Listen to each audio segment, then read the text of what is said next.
अस्सलाम वालेकुम नाज़रीन, प्रोग्राम विजन बाय राजा आतिफ जुल्फ़कार के साथ आपकी खिदमत में हाज़िर हूँ। सॉरी मिस्टर प्राइम मिनिस्टर, मुल्ज़िम आप हैं और जनरल फैज़ हमीद और जनरल नवीद अज़हर हयात मासूम हैं। ये सब इंकशाफात हुए हैं फैज़ाबाद धरना कमीशन की रिपोर्ट में। 243 सफ़ात पर मुश्तमिल इस रिपोर्ट में कौन कौन से होशरुबा इंकशाफात हैं वो इस प्रोग्राम में आपके साथ शेयर करेंगे और दो मुख्तसर ख़बरें दूसरी भी आपके साथ शेयर करनी है।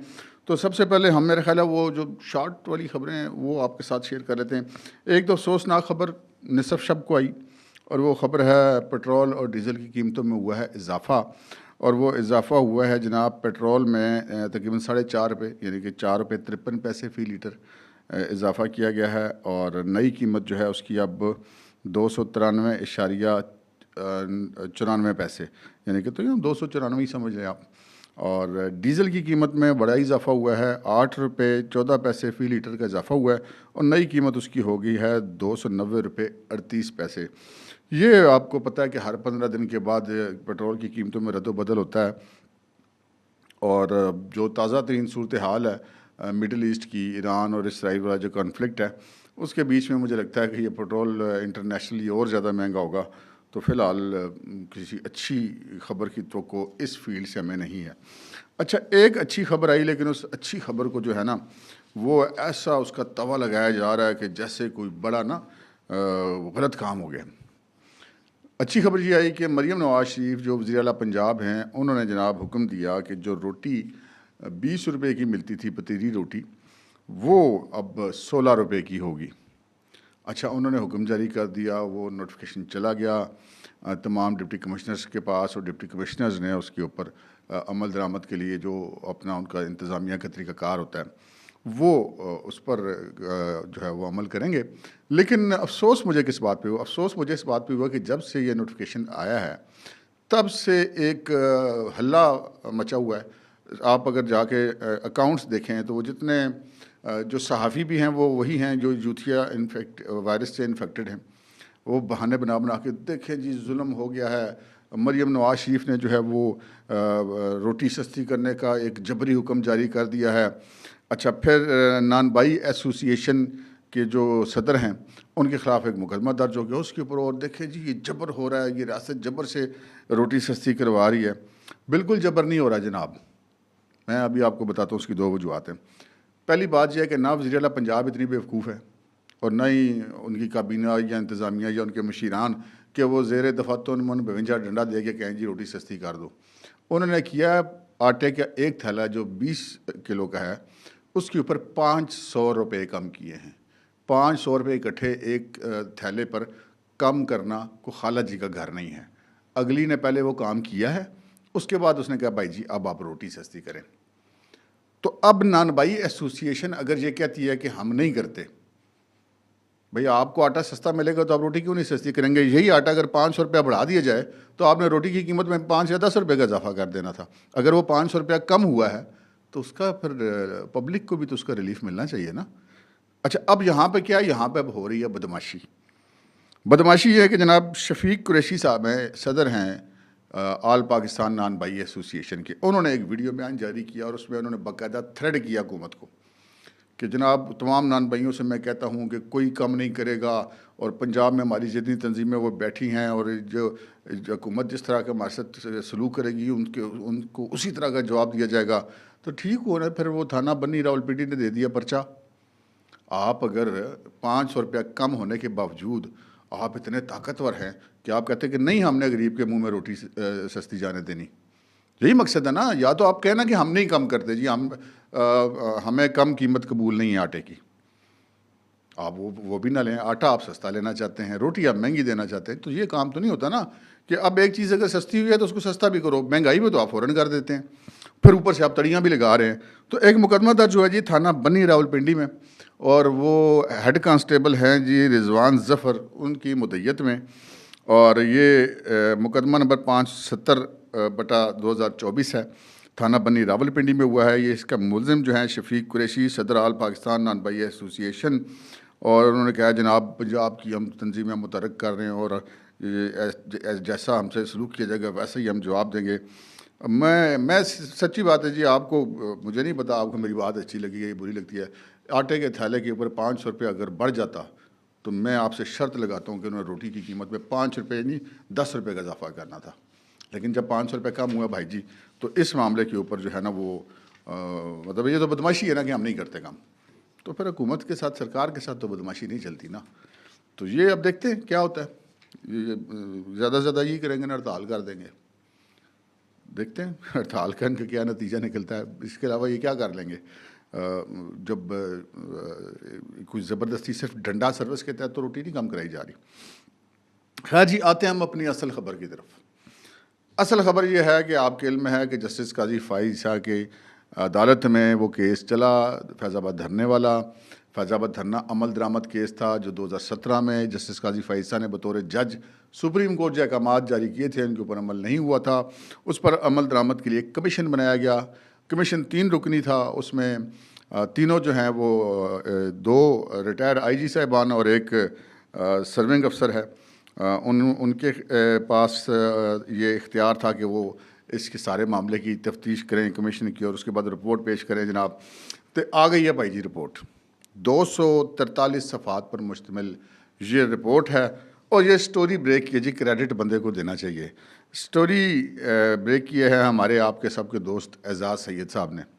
और एजाज़ सैयद साहब ने जियो न्यूज़ पर यह स्टोरी ब्रेक की है और उसमें जनाब इंकशाफात क्या हैं आप ज़रा वो सुनिए और सर धुनिए और फिर इसके ऊपर हम बात भी करते हैं। और उसके बीच में उन्होंने बहुत सारे इंकशाफात भी किए हैं। ना सिर्फ ये कि 2 जर्नैलों को क्लीन चिट दी है।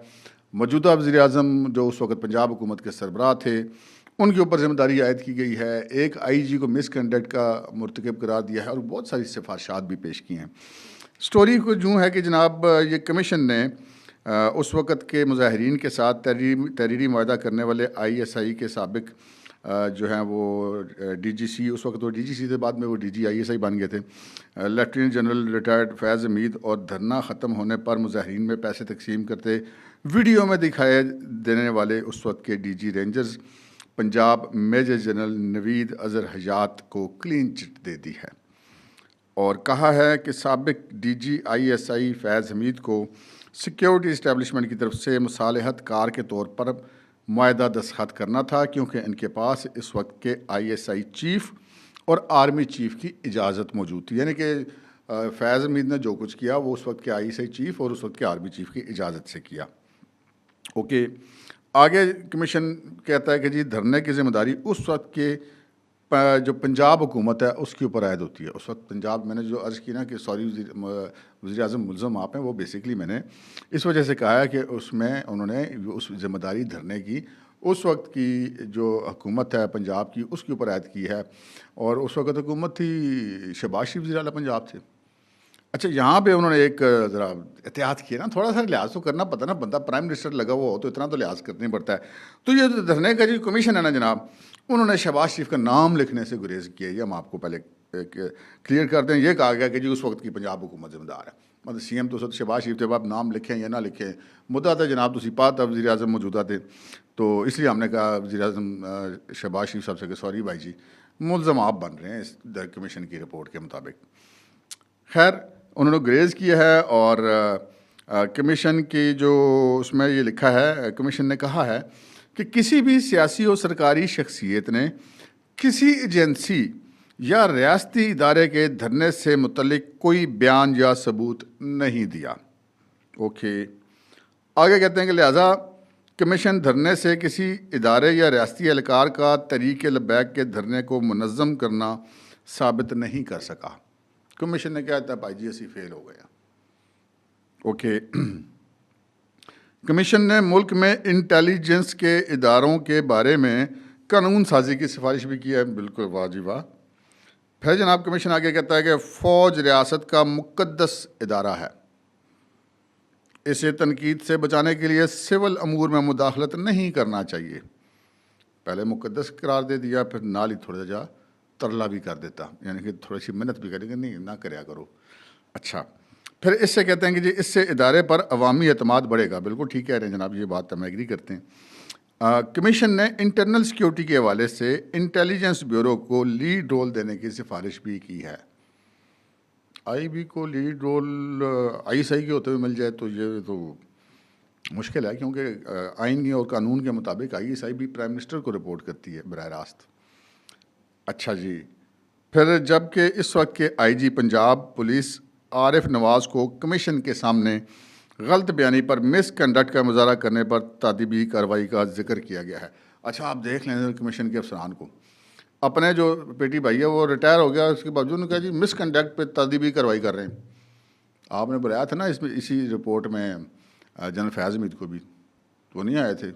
2-3 दफ़ा आपने नोटिस किया था, करते ना तादीबी कार्रवाई की सिफारिश, नहीं पुलिस वाले आईजी पे उन्होंने तादीबी कार्रवाई की सिफारिश कर दी। कर कौन रहे? खुद जो रिटायर आईजी हैं। अच्छा जी, फिर जनाब तादीबी कार्रवाई का जिक्र किया गया है। फिर कहते हैं जी कमीशन को ज़िम्मेदारों को नामजद करने का कहा गया था, ताहम कमीशन ने ज़िम्मेदारों के नाम लेने के बजाय विफाक और पंजाब को रिपोर्ट की रोशनी में मुतलका लोगों के ख़िलाफ़ कार्रवाई का कहा है। कमोबेश जो 243 सफ़ात पर मुश्तमिल रिपोर्ट है, जिसकी नकल काबीना डिवीज़न और सुप्रीम कोर्ट को मौसूल हो चुकी है। रिपोर्ट में तहरीक लब्बैक पाकिस्तान के ख़िलाफ़ 2017 में धरने के सिलसिले में दर्ज मुकदमात को वापस बहाल करने का कहा गया है। ठीक, मतलब वो जो एग्रीमेंट हुआ था जिसके तहत उनके खिलाफ सारे मुकदमे वापस हुए थे, धरना कमीशन ये कह रहा है कि वो सारे केसेस बहाल कर दिए जाएं। आगे जनाब वो कहते हैं कि पुलिस सर्विस के खैबर पख्तूनख्वा से ताल्लुक़ रखने वाले, खैर ये जो कमीशन के सरबराह थे वो डॉक्टर अख्तर अली शाह थे, रिटायर आईजी, और साबिक आईजी ताहिर आलम इसके मेंबर थे, और पाकिस्तान एडमिनिस्ट्रेटिव सर्विस के सीनियर हाजिर सर्विस अफसर खुशहाल खान खटक जो हैं वो इस कमीशन के रुकन थे। फिर जो कमीशन की रिपोर्ट है उसके साथ जो दस्तावेज़ात लगाई गई हैं उनमें वज़ीर-ए-आज़म शहबाज शरीफ, साबिक वज़ीर-ए-आज़म शाहिद खाकान अब्बासी, साबिक वज़ीर दाखिला एहसन इकबाल, इंटेलिजेंस ब्यूरो के मौजूदा सरबराह फवाद असदुल्ला, ISI के साबिक सरबराह लेफ्टिनेंट जनरल रिटायर्ड फैज़ हमीद, इंटेलिजेंस ब्यूरो के साबिक सरबराह आफ्ताब सुल्तान, साबिक IG पंजाब आरिफ नवाज़, साबिक DG रेंजर्स जो जनरल नवीद अज़हर हयात और दीगर के बयानात भी लगाए गए हैं।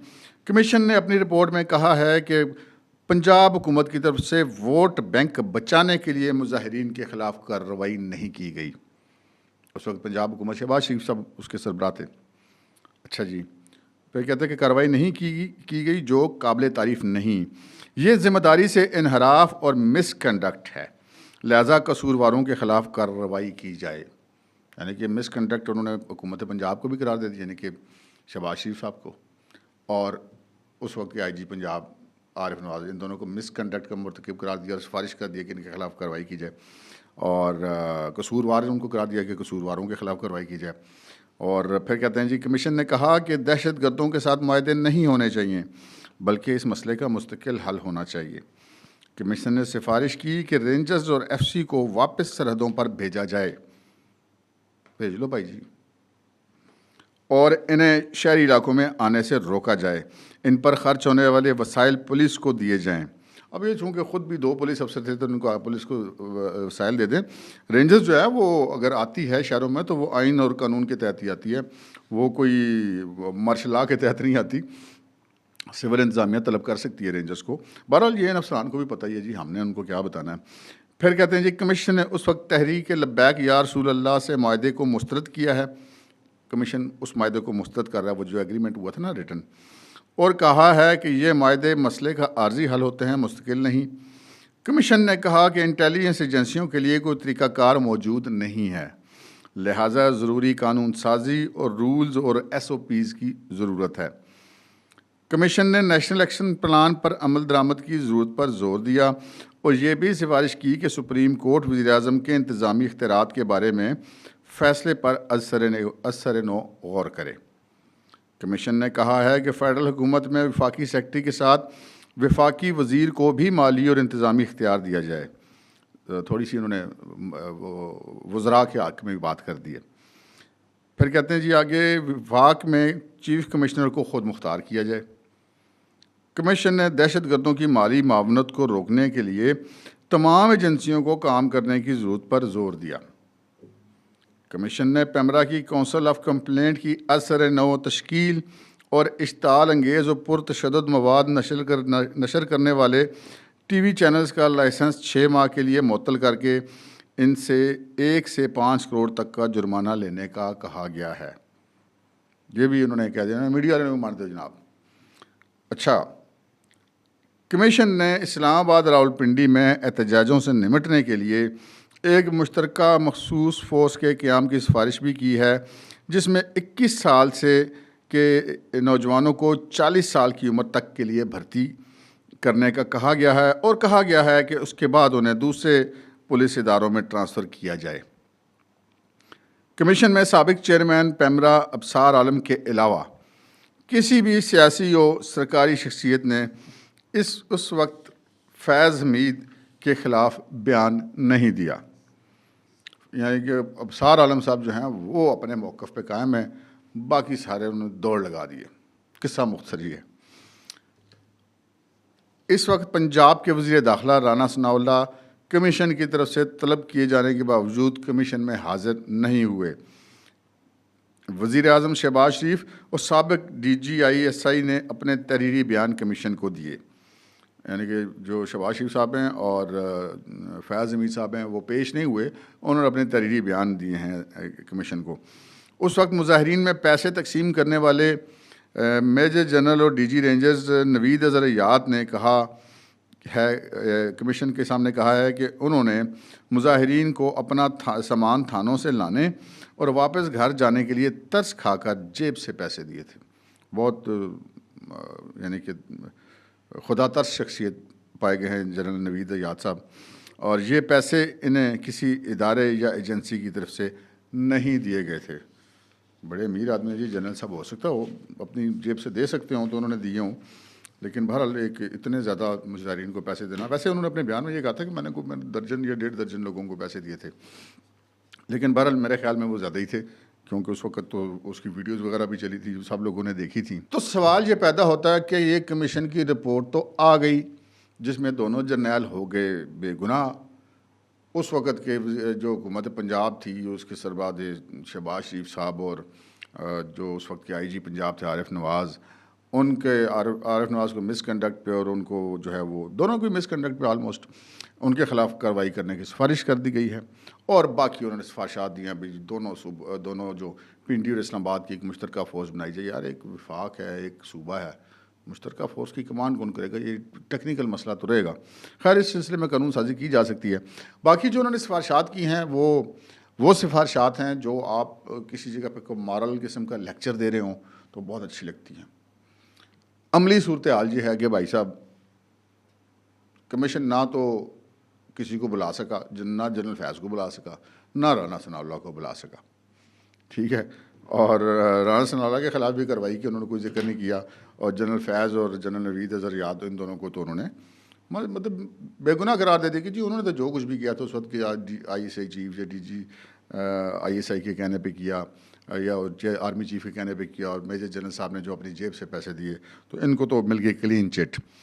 अब ये मामला सुप्रीम कोर्ट में जब इस केस की समाअत होगी, ये रिपोर्ट सामने आएगी, फिर देखना है कि ये क्या करते हैं, क्योंकि काजी फ़ाइज़ ईसा जो है ना वो ऐसे, मैं कहता तो ये देखें मेरा माइक के साथ, ऐसे नाक की लकीर में चलने वाला आदमी, वो आइन और कानून से ना इधर होता है ना उधर होता है।